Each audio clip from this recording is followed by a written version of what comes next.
Welcome to Lost and Found, the podcast where we have real conversations about loss, grief, and the never-ending journey that comes along with it. I'm your host, Libby Blake, and on today's episode, we have actress and influencer Nikki Garza. We talk about so much on this episode. We talk about how your condolences really just aren't that helpful, setting boundaries in grief, and the resentment that comes along with holding on to other people's grief. We also explore rediscovering ourselves, learning to ask for help, and the different types of guilt that comes along with grief. This episode is so powerful, and I am so excited for you all to see it. If you do like this conversation, please remember to like, comment, and subscribe below. And please make sure to share with anyone that you love that is going through a hard time in their journey. We are not meant to do this alone. I hope you enjoy. Thank you for being here, Nikki. I'm so grateful to have you. I would say I'm excited to be here, but knowing the subject matter, I know. Woof. It is hard. It's really hard.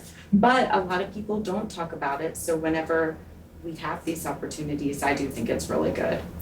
Same. I mean, I know talking through grief definitely helps alleviate some of the, I guess I want to say pain, but like grief is such a mixed bag of emotions. So it's like all of the emotions that come up with grief is kind of relieved when you do discuss it with other people. You just don't feel as alone. I feel, in my opinion, I feel like when I've tried talking to Daniel or people that haven't experienced grief, it's hard because they're trying.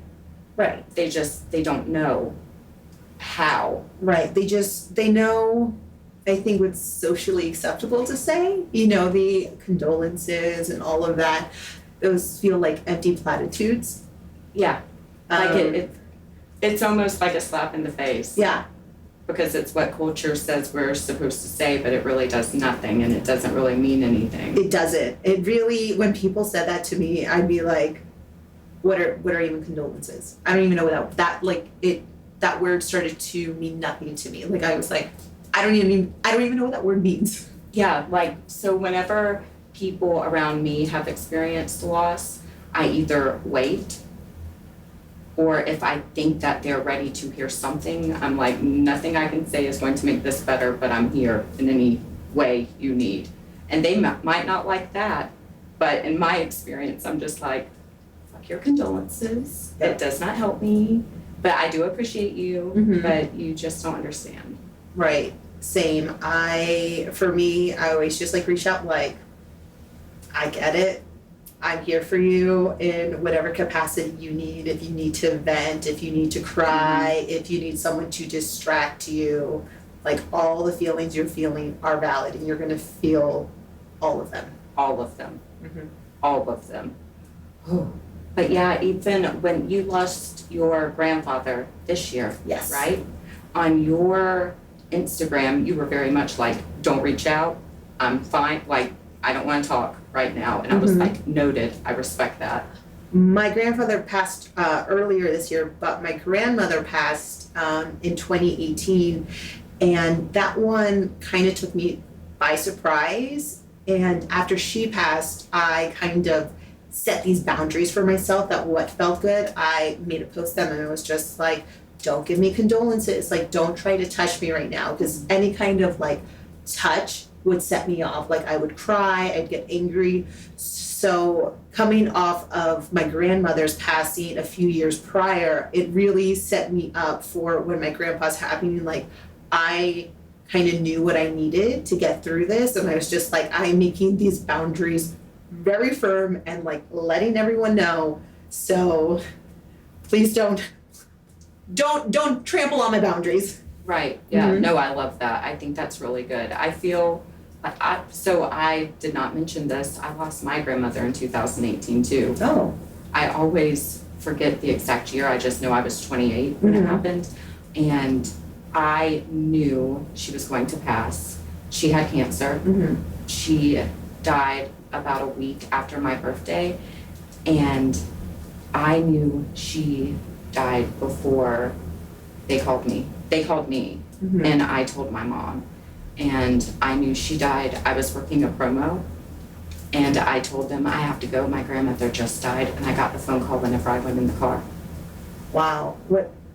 How? What was that? Was like a sensation came over you, or? I had been anxious for months, Mm-hmm. because every time I had off time, I would drive 4 hours to her, and I would sleep on the little couch like that, like in the hospice room. Yeah. And she was just getting worse, and she was in so much pain, and I knew she was hurting. And I just felt an ease when she passed, like over my whole body, and I was not expecting to be okay when my grandmother passed. Yeah. And I wasn't okay later, like once it hit. But the immediate was just ease, and I felt better and stronger because I knew I could do it whenever I needed to because she had. Mm-hmm. As weird as that sounds. Yeah, that is so interesting. I just think you hear that a lot of people knowing when someone's passed before they've passed. Mm-hmm. And it's just so interesting to me how connected we are in like ways we don't even know. I know. Mm-hmm. But when my mom died, I had no clue. Yeah. No clue she had died. I woke up that morning. She had died the night before. Mm-hmm. Did not feel it. The whole next morning, I was in a great live, laugh, loving mood, starting a new book, setting intentions, and then I got the phone call. And complete 180? Is it 180? Yeah, 180.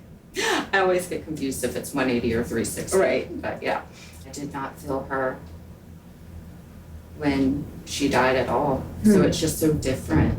Yes. For me, my grandmother's health was declining, but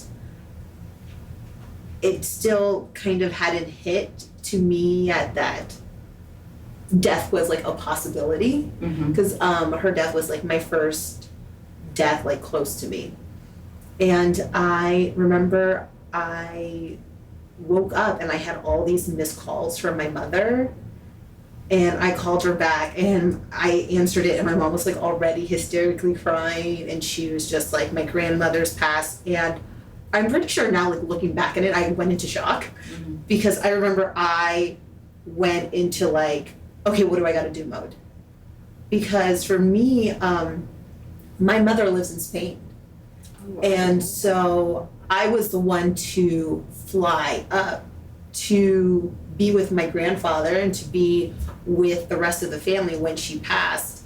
And it was very interesting becoming like the only woman, I guess, to be there to deal with the grief and all the emotional labor that comes with grief. I went up there, I flew out that day, and like I got there and I really just went into action. Like I'm a Capricorn through and through, and my brain, was not processing the death. It was just like processing everyone else's emotions around me. I went up there, my 3 uncles came up, and like literally, I'm telling you now, I have no idea what they did. But I stayed with my grandfather. I went through all my grandmother's stuff. Like I went through that entire apartment, went through her stuff, went through documents, because one of my uncles was just like, well, we can't leave him they like live by themselves in Jersey. They're like, we can't just like leave my grandfather there. So they're like, oh, we'll just move him down to Florida with us. And in their mind, they're like, yeah, we'll just move him down next week. And I was like, you can't just move someone. You can't just uproot someone like their whole life. My grandparents have been together for so many years, I think 60 years plus. And I was like, you can't, he just like lost the love of his life. And now you want to uproot him from, my grandfather was like born, raised, and like lived in Jersey. Mm-hmm. I was like, you can just then also completely uproot him because it makes you guys feel better. Right. So it's like, it was some back and forth, and finally they're like, okay, yeah, he could stay there a few months. But pretty much the 3 of them left, and I alone went through that whole house, like packing things, looking at documents, going through everything. And it was so much, because my grandfather also, was grieving, and so I had to like manage his grief. Oh, we're gonna get emotional.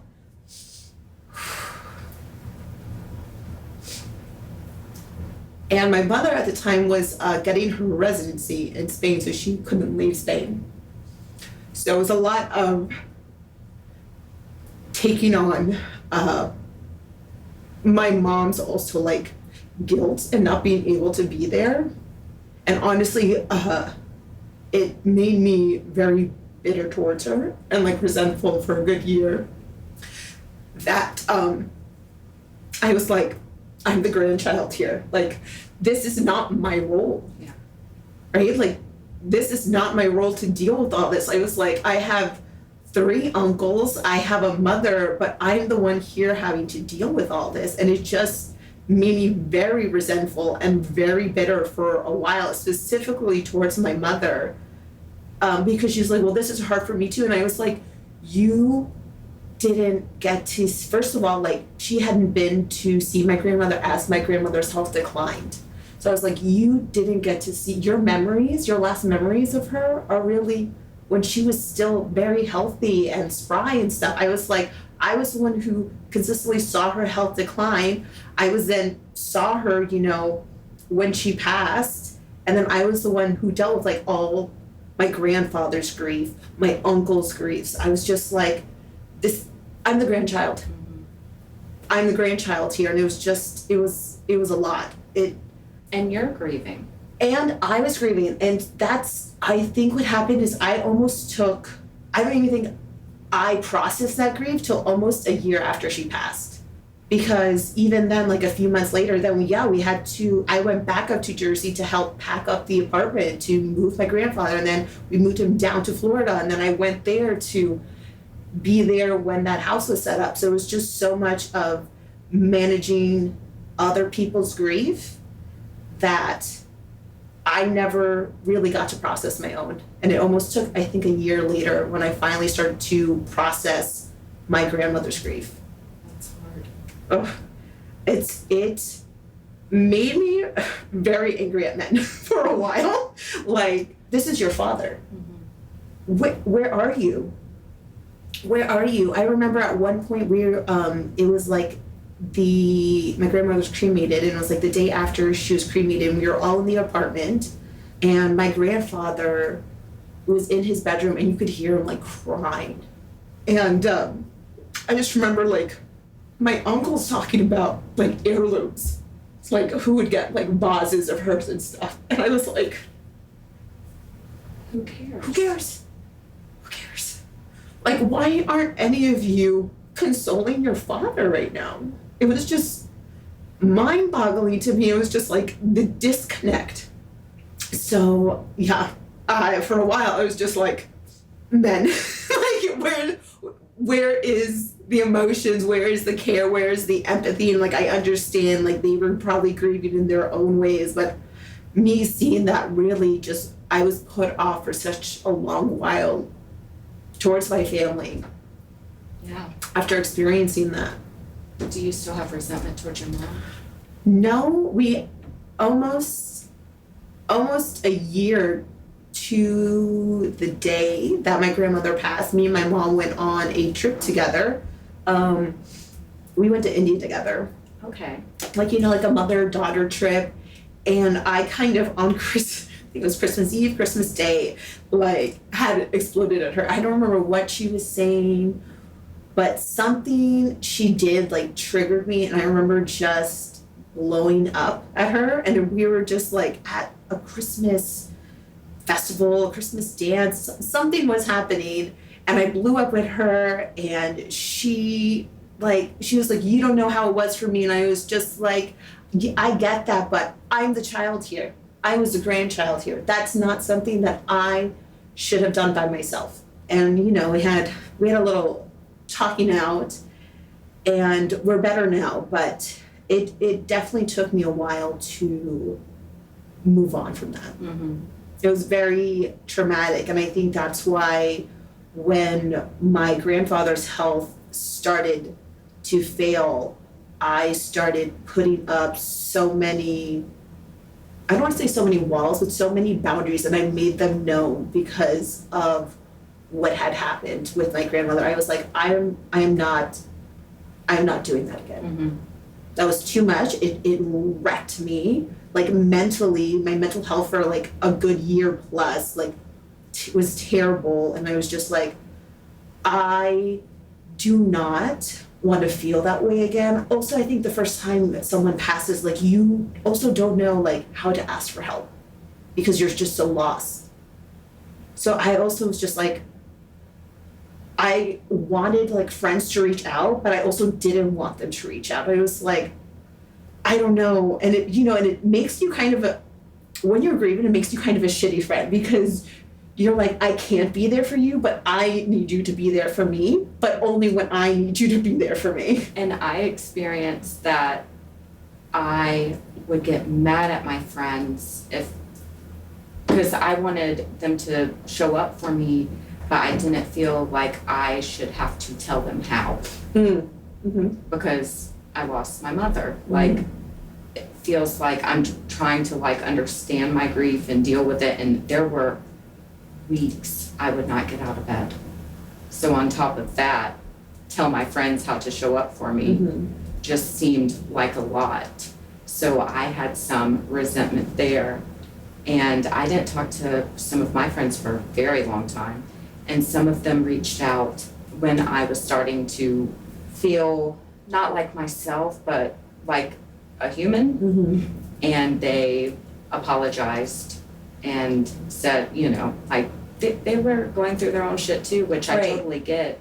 And if you haven't lost anyone, you don't get it. You don't know how to show up, or even it's uncomfortable. It's uncomfortable because what do you say? How, like, what do you say?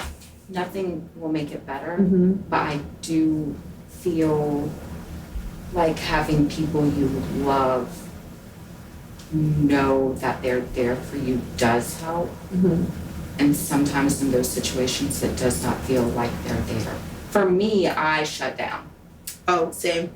I did not talk, I did not text anyone, I did not call anyone, and it was reciprocated, Mhm. And I'm like, okay, I need you to reach out. Right. I need you to reach out. I shouldn't have to reach out right now and say, hey, how are you? Like, I also, feel like sometimes you don't even have the energy No. to. You're just being. I do not remember long spans of time, like after my mom died. And I remember having thoughts and thinking things that are not who I am. I just was not thinking correctly at all. But I mean, how are you supposed to? Right. Everyone handles it differently, but the unexpectedness of it and my situation, I don't think I wanted to be that person. I blocked my mom's number because she started drinking again. Mm-hmm. And she was supposed to move here, not here, but to Atlanta, and she changed her mind. And it really hurt my feelings. And she started drinking again, so I blocked her number. And I was very I was kind of like, why, how do you do that? And then the person dies. So everything I thought I believed, even though I felt like I was just trying to take care of myself and set boundaries, was still like, no, I shouldn't have done that. I should have been a daughter. I should have The guilt. said, okay, yes. And I still feel that all the time. And it goes back and forth, like I'll feel guilty and angry at myself, and then I'll be angry at her for her addiction, like she had some control over it, Mm-hmm. And I get really, really mad at her sometimes, and really mad at myself, and yeah, it just fucking sucks. Yeah. But when you brought up guilt, I felt a lot of guilt after my grandpa passed, even though his health was deteriorating, and I got a phone call from my mother, because this time she was in the US at this point, and she had been staying with my grandfather for a while. And I remember I got a phone call, and she was just like, he is probably not going to make it to tomorrow, so you should get here. And I was like, okay. Flew up there, and it was such a different experience. I got there, he passed at home. We were all around him. It was me and my mother and one of my uncles.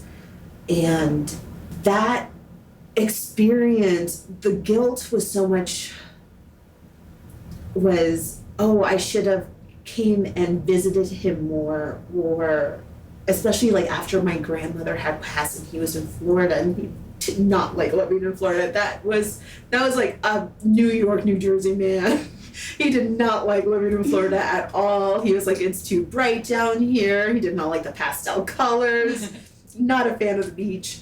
And after he passed, there was so much guilt that I should have visited more. When he, my grandpa loved to retell the same 5 stories of like when I was a kid. He's just like, do you remember when we did this? And do you remember we did this?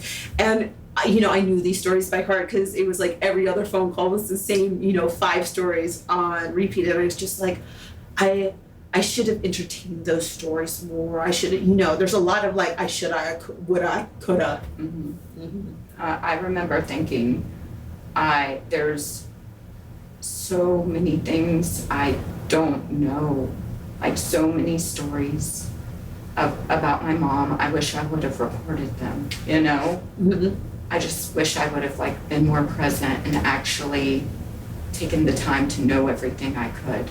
And there's a book, I've been meaning to get it for Daniel. This one's focusing on your dad, but you get to write down, like they can write down everything in it for you, so you can have it. And I thought that was really nice.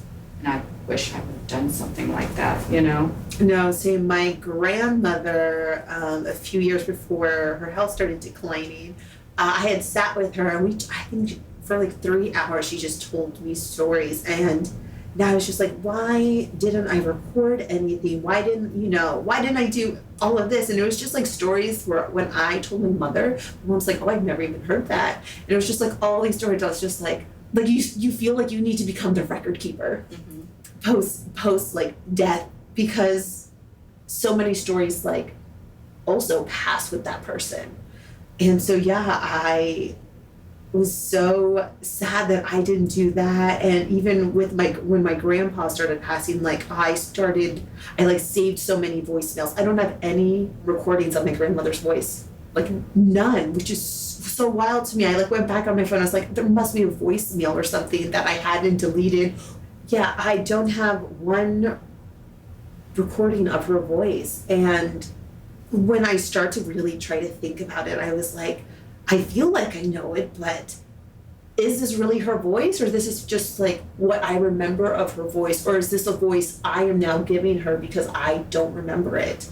And it was so frustrating to me that I don't have anything.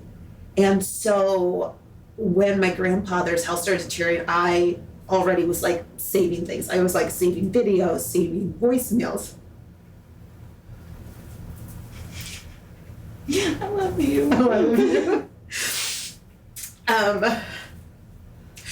Because you're just like, time starts to go so fast. And like you said, like stretches of time, especially like post-grief, you just lose them. Where I feel like you become like a hoarder of these memories, because it's so easy to lose them. No, it really is. Me and my mom didn't have a really good relationship for a long time.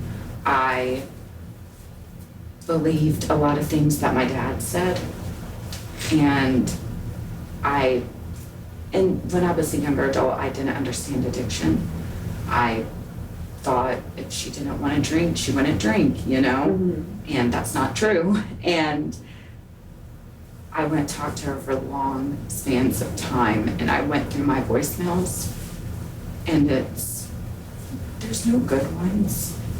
It's just her begging to talk to me. Yeah. And like, what? Yeah, I don't. Yeah, it's literally her just begging me over and over and over again to just answer the phone. And I'm like,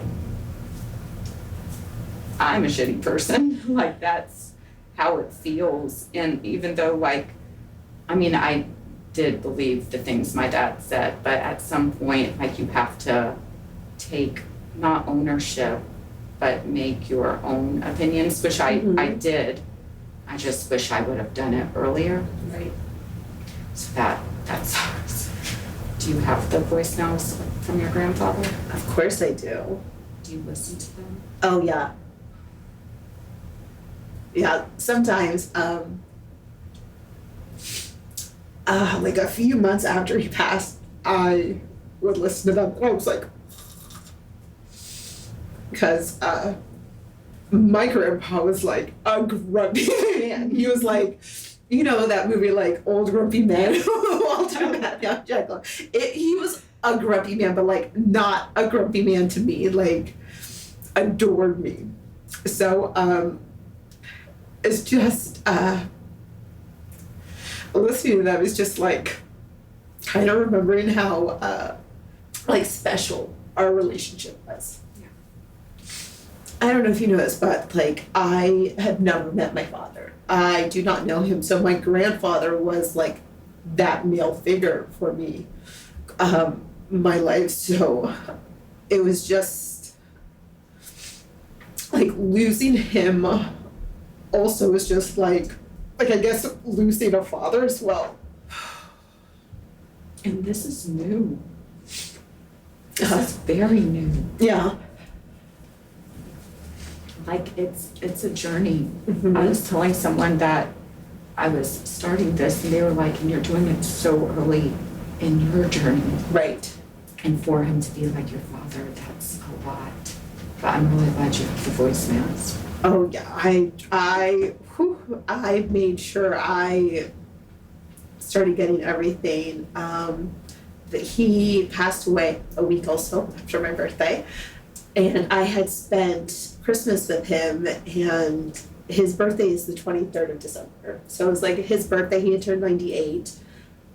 His birthday. So in 2 days. Yeah, it was his birthday and then Christmas, and it was one of the first times, like, all of us knew his health was declining. It was one of the first times, like, a lot of my family got together. We're not very close.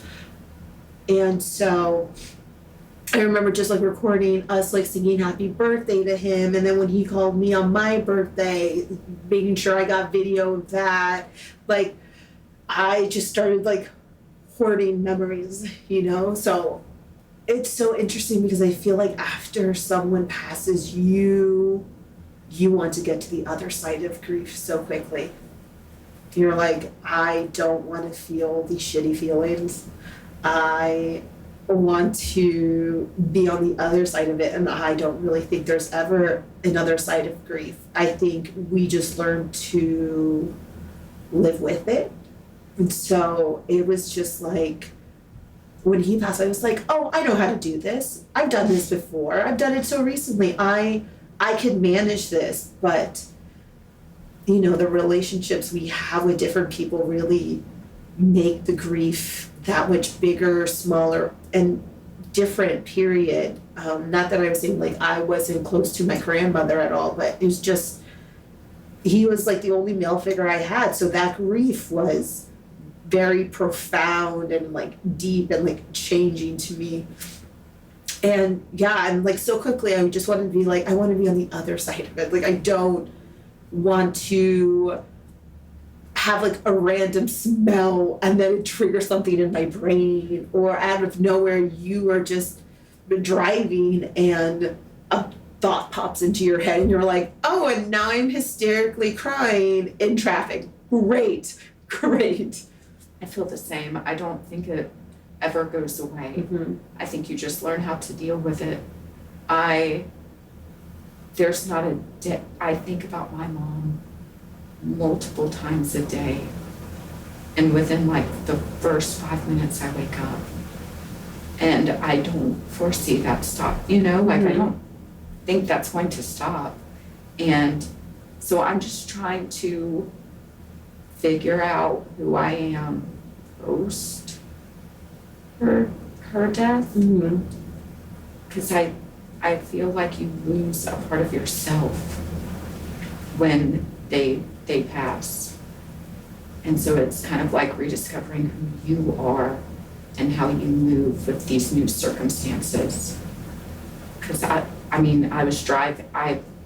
booked something and I was driving home from it, and it was a good day, and it was one of the first times I wanted to call her and just like tell her about because it was one of like the first good days I had since she had died, and I couldn't call her.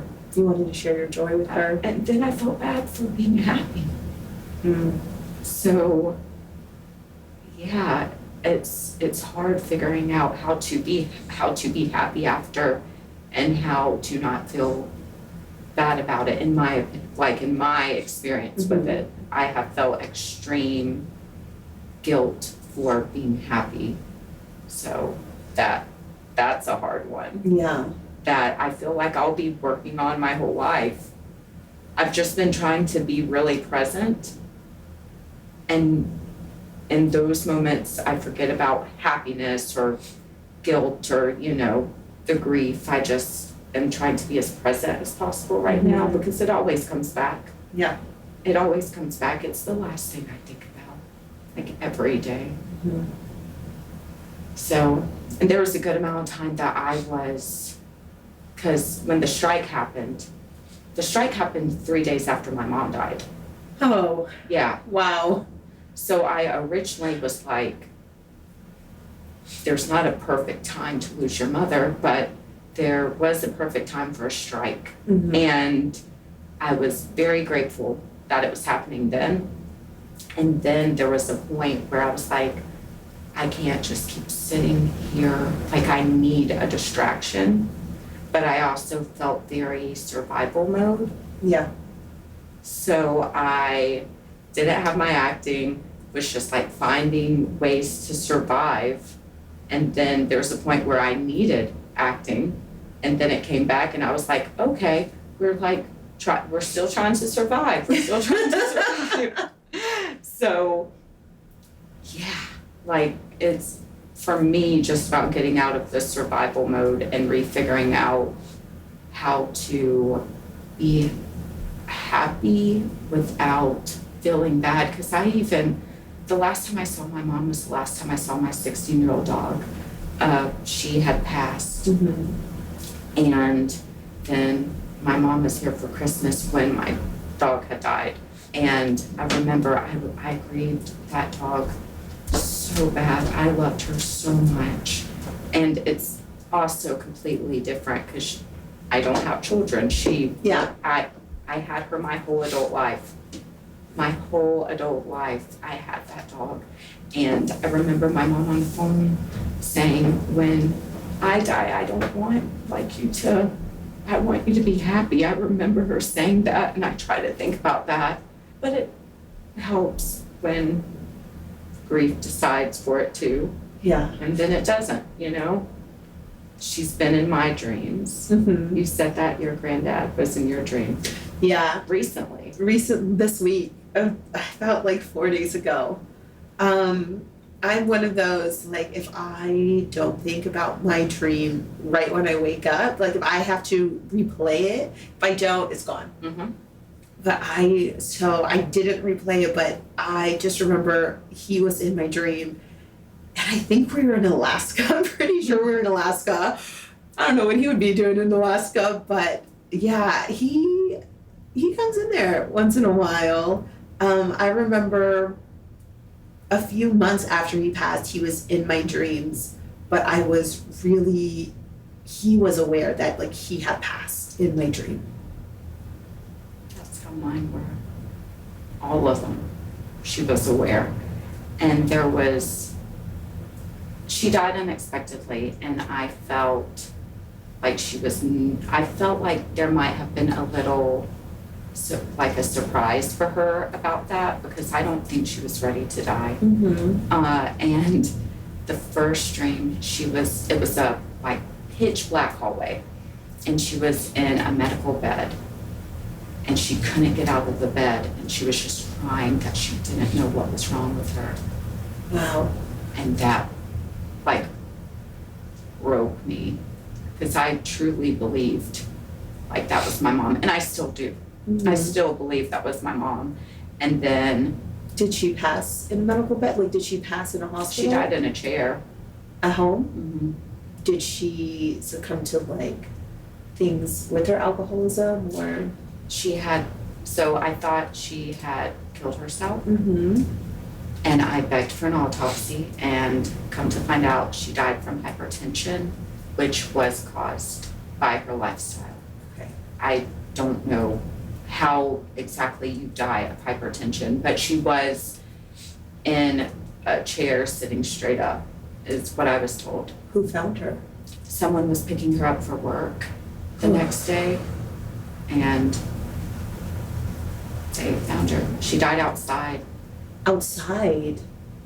They think at like 7 o'clock that night, and she was found the next morning. Wow. And I'm gonna finish the dreams, but like you, how you said like you went through everything at your grandmother's, I, within 30 minutes, was on the road she lived in Buford, and it's about 5 hours from here. Like it was going to fix something, I don't know. But I immediately, we got in the car. I need a task. After I ran through the house, I did not know I could make those noises. And then we got on the road, and her friend called me and said that my mom had a notebook, described what it looked like, and when she had tried to take her life before, she had wrote me a letter on the back of it. So I looked, and I saw nothing. Wow. But I was like, I don't know, I guess I was thinking like closure or something, but still have not found it. Wow. I know. But the second dream was a couple months later, and I was annoyed with her because I had not seen her. And I'm fully aware in the dream that she's dead. And I asked her where had she been, and she said, "I'm so sorry, I've been with Brannon." Brannon is my dead cousin. And then the third one, we were in a car. I do not know who was driving, but someone was driving. She was in the passenger seat, I was in the back, and she was just talking like nothing was wrong. And I interrupted her. I was like, "Hey, Mom, do you know?" And she was like, "That I'm dead?" "Yeah." And just kept talking, and that gave me some comfort. Yeah. And the last one, we were in a room on the floor, just sitting there laughing and talking, but you could tell we both knew. And I just started crying, and I just started crying in the dream. And I just was like, "I just miss you." And she started crying, and then I woke up, and I have not seen her since. Do you, I don't want to say like, do you have psychic powers, but are you kind of like aware of stuff, you know? I mean, I'm a Pisces, so I do. Yeah. So, and my mom was a lot stronger than she realized, and she's really strong now, too.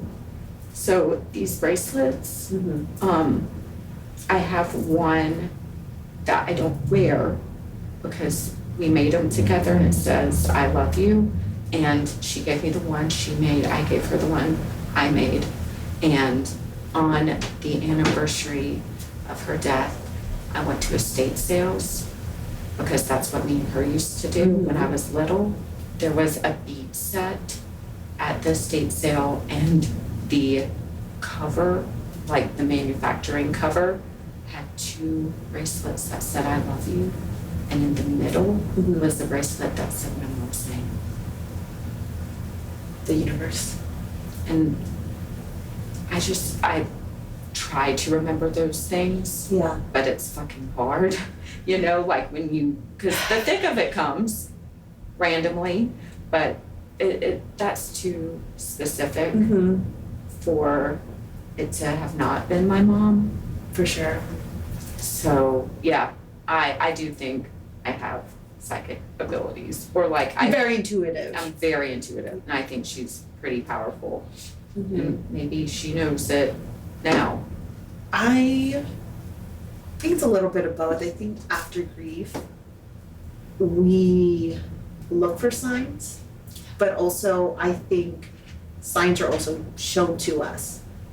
I think it's a mix of both, because I think death, specifically death, especially like in our culture, it's not really talked about. You know, death is not.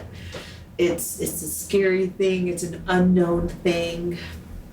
You know, I know other cultures like really celebrate and prepare, but I do think like post death, there are signs are everywhere. I remember after my grandpa passed, I think I had finally gone home, and I remember like right outside my kitchen window there was a bunch of like cardinals.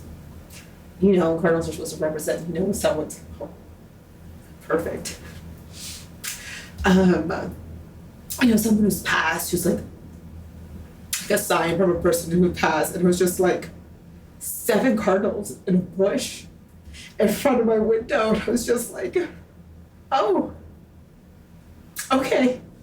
And for like, I think almost a good month after he passed, it was just like, I would see cardinals so many places, and I was just like, okay, like, I get you, universe. Yeah. Like, it's a both like, I see you, but also like a reminder also. So it's kind of like a good and bad, you know? It's just like, I accept these and I appreciate these things, but sometimes I am not in the right headspace to receive them. Right. Yeah, no, for sure. We were supposed to be in Egypt last year for my mom's birthday, because me and my mom always wanted to go and we never did. So we could not go last year. And we went and did things that she liked to do on her birthday, which was yard sales. But we also went to this little restaurant that she loved to go. She loved to go to it with my great grandmother, her grandmother, and my mom loved Fleetwood Mac. Like, loved Fleetwood Mac. This is not the type of restaurant that plays Fleetwood Mac. And they played Landslide. And I lost it. And I'm like, there's no way. I mean, there is, but like, that's not. It's so specific. Yeah. And we were thrifting for like her birthday, and she always, it's called a comfy. It's not a Snuggie, but it's a comfy. It's like a huge sweatshirt. Comforter. Yeah, comforter. Yeah, fleece comforter. And she wore that thing everywhere. And at this one store we went to, there was one just right there, the same color, everything on the end. And I was like, I've never seen one like that. And so I choose to believe it's her, but at the same time, that hurts. Yeah. It hurts. So I do feel like maybe she is not coming around lately to give me some time. Because, it does. It hurts and it consumes you. Yeah. So, but the signs are there, I feel like. Yeah, I agree. The signs are definitely there if you choose to see them. If you choose to see them. I do agree with that. What is the biggest way you think grief has changed you? I want to say definitely I have become more present. Definitely more present in just everyday life. I mean, you also have ADHD, you know, like it's just so easy to multitask. You know, like I could do 5 things at once, pretty easy. My brain kind of thrives at that, but I remember specifically with like my grandfather and like me spending time with him when he already, post my grandma when he was in Florida, like I would be with him in the living room, but like I'd be on my phone or like I like look back at these moments where I was like with kind of guilt, with shame. And I do think post grief I'm just like when I am with loved ones I'm more aware to be present. I think sometimes still my first instinct is to multitask or get on my phone or whatever, blah, blah, blah. And I think I do have like this second voice that kind of just reminds me to be present. I also think more empathetic especially to other people's grief. I definitely know I didn't really understand grief, and I don't think you do until it affects you. And so it's to recognize that grief comes in so many forms. It comes in numbness, it comes in anger, it comes in kind of shutting yourself away, it comes in dark humor, it comes in like so many forms, and it comes in waves, and it'll come out of nowhere. And just to give people that space and not to project like what I think they need to be doing or like this is the way I did it. Yeah, just to be more aware that I don't project my thoughts, my feelings, the way I dealt with grief onto others. That we all have our own journeys with grief, through grief, and there is no one right way. Not at all. Grief changed me so much. I am just now really wanting to be around people again. I remember trying multiple times, especially like if friends had something that I knew I needed to support. I remember going to a play that one of my friends had directed, and it was way too soon. There was people there that I don't particularly like. Couldn't hide it. I was very anxious. Like I just did not want to be out. And it's like, it just puts you in a weird headspace. You feel like, because it's such a huge, huge thing in your life. And not in anyone else's. And not in anyone else's, but you think that they are thinking about it, and they're not. Right. I also had that moment where I was like, do you all not see how like profoundly my life has changed right now? Are you not aware? And of course, of course they're not aware, but to me, I'm just like, why don't you all know that this has happened to me, or that my grandfather, my grandmother have passed, and like life for me is different now? And yeah, there was kind of like resentment and like, what are you guys doing? Oh, you're laughing? You're having fun? You're living your lives? And you're just like, why can't you see what has happened to me? Like, why my whole world has shifted. How has that not shifted for you too? See, so with mine, I felt like when I walked in a room, everyone was talking about it. And I'm like, that's ridiculous. No one is like, oh, Libby's mom died. Like, Libby's, like just looking at me like her mom died. I thought people were identifying me by my mom dying. Because you don't know until you know how big of a deal it is for that person. And that made me incredibly anxious. And then I remember I was at, which was also way too soon. I was at seeing Barbie, and Aaron was there and some other people were there, and Aaron was like, how are you? She said, how are you doing with the strike? And I was like, my mom died. I don't give a fuck about the strike. And you could see she was like, and I'm like, later that night I was like, I know she knows. She was just trying to have conversation. She was trying to not ask me about that. Right. Because you could tell she was uncomfortable with it. She didn't know what to say. Yeah. And I was like, I feel like you're not ready. But then you also need to be around people. Yeah. So it's like a catch-22, you know? I thought everyone was just looking at me thinking my mom died. And then there was a point when I was at one of the functions I was not ready to go to, and someone was like, how are you doing? And I'm like, you know, and he was like, what's like, life's good or something. And I'm like, he doesn't know, or enough time has passed to where he forgot. Yeah. So that was a huge thing for me. And I'm trying to give myself more grace. I think that is how I've changed the most.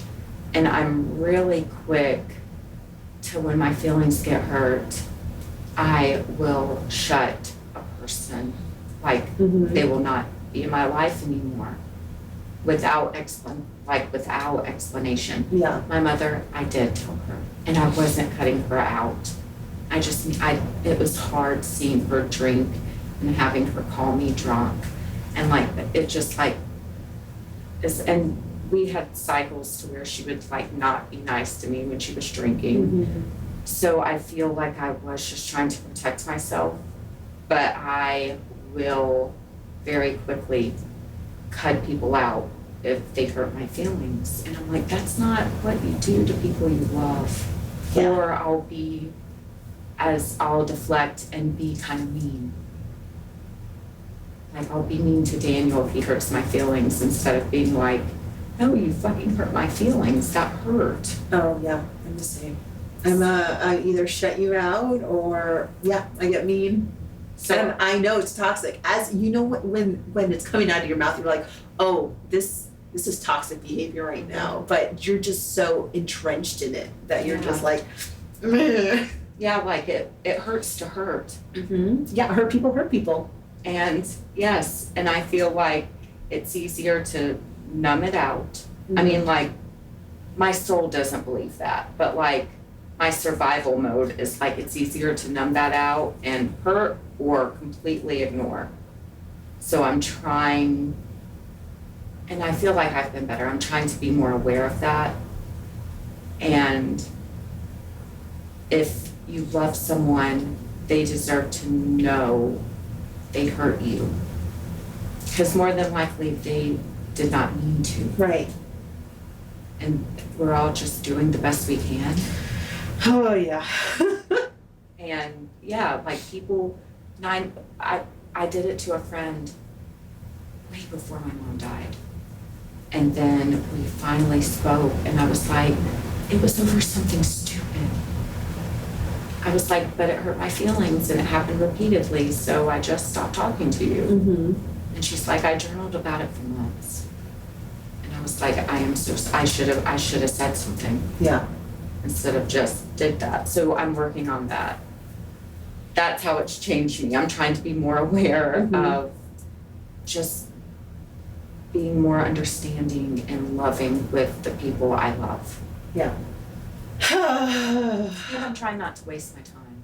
I'm very hyper aware that I don't know how much time I have. I was just going to ask, and you become hyper aware of your own mortality. Yeah. I'm very hyper aware of it, and I don't want to waste my time. And I don't want to waste it. But there's a balance, right? So my goal has always been help people on a large scale with acting, healing, feeling, all the things. Help them on even like if it's something like being cast in a show like The Office.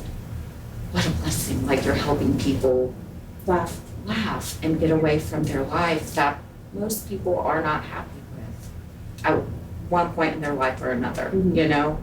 But I'm so like hyper aware of that now, and I am like, okay, we have to go, help, don't waste your time here on this earth, and I have forgotten to live. So I'm trying to find that balance now, because no memories have been made. None since my mom died.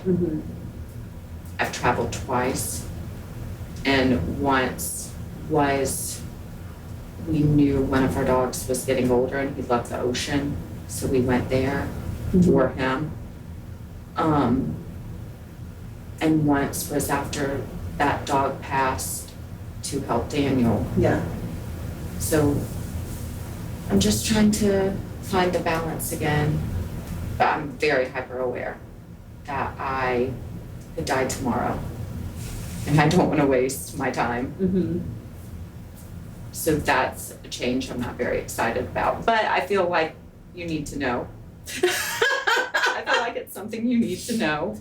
It's a friendly reminder. Is it something you need to know? I just would don't know. love to have been reminded a different way, Mm-hmm. you know? Mm-hmm. Because when Daniel's parents call, and if they call and he says, "What?" I think one of them died. Every time. I think someone died. Mm-hmm. Trauma. Every time. Or like if anyone really calls, I'm like, something bad happened. Mm-hmm. So we're just trying to reset that nervous system. Yeah. What's your favorite memory with both grandparents? Oh, I mean, my grandparents are the one who got me interested or like fell in love with theater, with acting, with performing arts in general. They both loved musicals, both big fans of Barbra Streisand. Really? Yeah. Like, I think I saw all the, Rodgers and Hammerstein, all those movies, all the Barbra Streisand movies, like when I was younger. They're the ones who sent me to performing arts camp. They're the ones who really encouraged me in the arts. So there's just so many moments. I really think it was like them sending me to that performing arts camp. I went to one up in upstate New York called French Woods, and I just have so many good memories of being at camp. I went there for 10 years that they're just like, those memories are also tied with my grandparents because I went there, like I said, for 10 years. I used to go for about 6 weeks, 6 weeks to 7 weeks. I was usually in like 2 or 3 shows per summer, and they came up for every single one of my shows. I want to call out my mom because I really have to talk to her about this in person. But, my mother, on the other hand, came to 1 out of the 30. So there's definitely a lot of memories with that, but like specifically with my grandfather, a lot of memories from like when I was younger. Because I used to spend every summer, I used to go up to Jersey to spend time with them. And there was one, there was like this place called Playland. It's somewhere in who knows where in New Jersey. But it was like off the highway. It was this place called Playland, and it was like a little kiddie park, whatnot, carnival-esque. That was like a permanent fixture. And every time that place came up, and I was aware of it, we'd stop there. And one of the like running stories, my grandfather used to tell was all the time where I'd be like passed out in the car when he'd be driving, and out of nowhere I would wake up right when we were passing Playland, and he'd be like, you would always wake up and go to like pointing at the Playland, and we'd go. So definitely, and like I remember those times, and I like when I said I feel some like guilt that I didn't kind of not only be present but also like relish the nostalgia with him when he would tell me those stories, because like they're great stories for me too. So it's like these like wonderful memories that I'm very aware of, that he was also very aware of. So I'm just like, they were like happy memories, but also like painful ones at the same time. Do you have like a memory that sticks out with your mom? Whenever I did start seeing her, whenever I was in college, my grandmother was still alive, and I would go, they both lived in Columbus, Georgia, and I would drive down there, and I don't know, like it was the weirdest salad. She would make me spinach, ranch, and pepperoni, and like cheese salad, but I fucking loved it. Yeah. And it's like she got it for me every time, and I remember I was asleep one night and I could hear them say, like my mom said something like, "I'm just so glad she's here." And I remember sleeping really good that night because like I knew I was loved. So I really, really liked those times. And then I liked, one of my favorite memories is making the bracelets, because she took so long to make hers. Like, I don't know why, she just couldn't get it together. And then the U is upside down. And Perfect. I told her to leave it, that I loved it. I loved it like that. And we would go thrifting a lot and find really cute, like her style was just so much better than the same, but way better than mine. And she was really, really good at finding like cute things that I loved. And one Christmas, she came up here and I had COVID and I didn't know it till like 2 days after she got here. I got it from Daniel. We were filming something together. I know, we weren't even dating. We filmed something. And I gave my mom COVID and she was not mad at all. Like, I didn't mean to give my mom COVID. Right. But there was these rugs I wanted and we didn't know she was positive yet. And this woman was like 100 pounds soaking wet, like 5'1", and she's carrying like a rug that would cover the space of this room over her shoulder because I wanted it. Like she went in and got it, and just like seeing things like that in my head, I'm like just like feeling her love. Like every time I felt her love like that is one of my favorite memories, you know?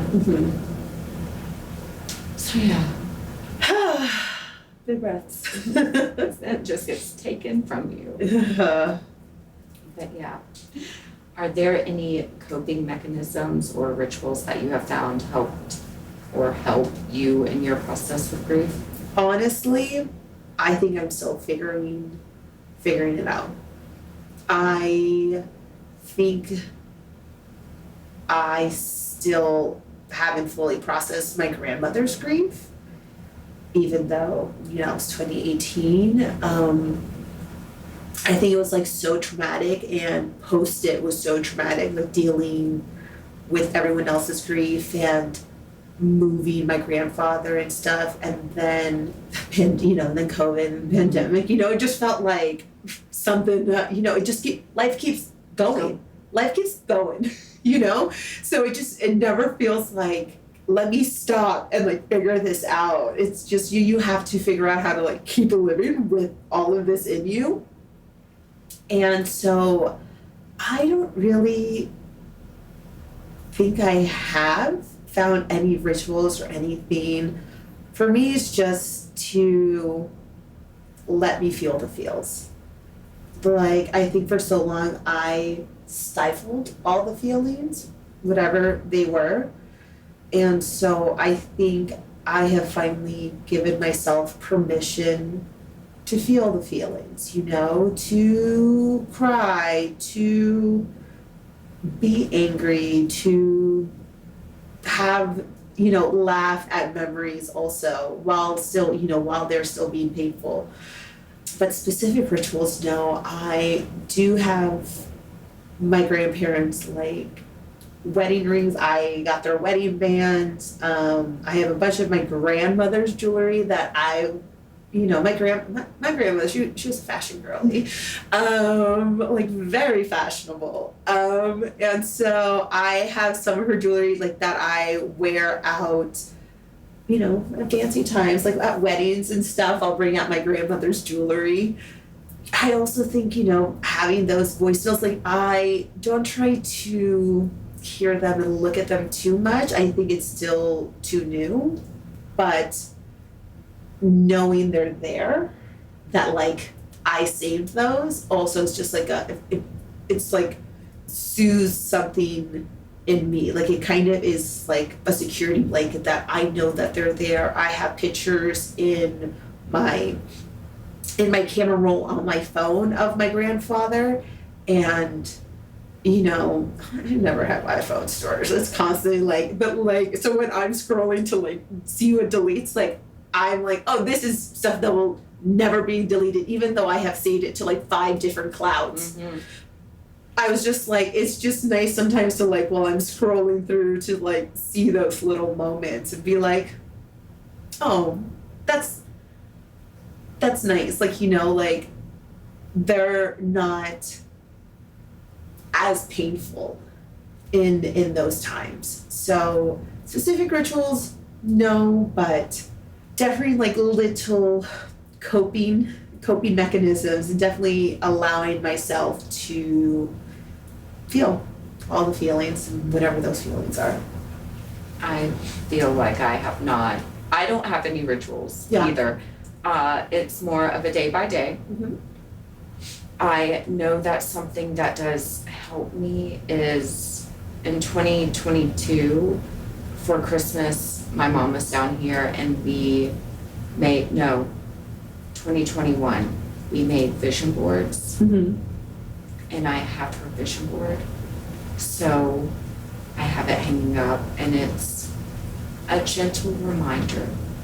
But it hurts, but it's also like to keep going, because she didn't do anything on that board she wanted to. Mm-hmm. And so I want to do all the things I want to do for her, if that makes sense. Yeah. So I use that as motivation to try to be happy, and try to like figure it out, but also I have to give myself way more space than I had to before, because I don't know how it's going to show up sometimes. Mm-hmm. And like ADHD with PMS is also a whole thing that people are very unaware of. Mm-hmm. It's a whole thing. And then to top it off with grief. So I just have to be very gentle with myself. Mm-hmm. It's not like a morning ritual. Yeah. The things that felt good before she died don't work anymore. So I don't know I'm still trying to figure out what works to make me feel as human as possible. Mm-hmm. And still be able to function in the world how I want. And I do think as it is progressing and times moving forward, being around people is helping, as opposed to originally I don't think it really was, because no one could be my mom. Right. And now I think it is helping to be around people and start experiencing things again. So we're working on that. Yeah. I think. Experiences. Life. Yes. Nikki, thank you so much. Oh, listen. Look at my, I cried so much, but I only wanted one tissue apparently. Just one. This became my security blanket apparently. I was like, holding it? I was like, this is my tissue now and I can't let it go. It is your tissue, and you are so brave, and I thank you so much. I'm so grateful for you being here. Oh, thank you also for sharing with me and, being vulnerable. Grief is not easy, but it is easier when it's shared. I agree. Mm-hmm. Thank you. I love you. I love you. Thank you so much for watching. I really hope that this video resonated to you in some way. If you want to see more conversations like this one, Please make sure to like, comment, and subscribe below. Also, please share with anyone in your life that you think is having a hard time during their journey. We are not supposed to do this alone, no matter what society has taught us. And taking it day by day is literally enough. That's all you have to do. There's also a phone number and email address below. If anyone wants to share their story with loss, talk about their loved one or their grief journey, please feel free to call. I would love to be that ear. We're not supposed to do this alone. And until next time, I hope everyone takes care, and I will see you soon on Lost and Found.